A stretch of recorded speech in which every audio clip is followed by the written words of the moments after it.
Theresa May ne baisse pas les bras. Elle se bat contre vents et marées pour faire passer l'accord du Brexit auprès des élus britanniques. La première ministre doit avant Noël convaincre son pays et le Parlement que l'accord conclu avec l'Union européenne est le meilleur. À cet effet, May réunit aujourd'hui son cabinet. Elle appellera à la soutenir au nom de l'intérêt national.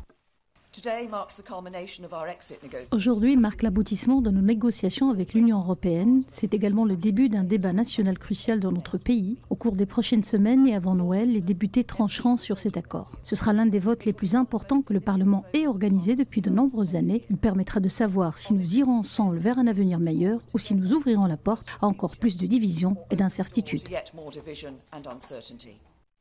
Conclu avec l'Union européenne après de longues et douloureuses négociations, l'accord doit avoir le feu vert des parlementaires pour être approuvé. Le texte sera soumis au Parlement avant la fin de la session, probablement aux alentours du 10 décembre. Or, l'opposition travailliste, aux côtés des Brexiteurs purs et durs du propre camp conservateur de May et son allié, le parti unioniste nord-irlandais, le DUP, clame qu'ils voteront contre, balayant ainsi sa courte majorité d'une dizaine de sièges.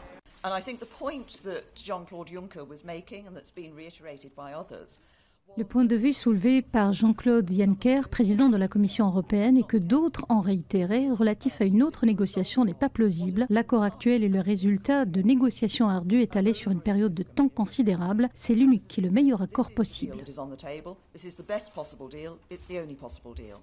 Même si le Parlement vote pour son accord, les ennuis de Theresa May ne seront pas pour autant finis. La chef du DUP, Arlene Foster, résolument contre l'accord en raison du statut spécial accordé à l'Irlande du Nord pour éviter une frontière physique avec la République d'Irlande, a menacé de retirer son soutien au gouvernement si l'accord passe. Par ailleurs, Theresa May s'est lancée dans une opération de communication en direct avec ses concitoyens. La dirigeante a écrit une lettre à la nation publiée dimanche, appelant le pays à l'union nationale derrière l'accord avec la perspective d'une réconciliation après des années de déchirement entre europhiles et eurosceptiques.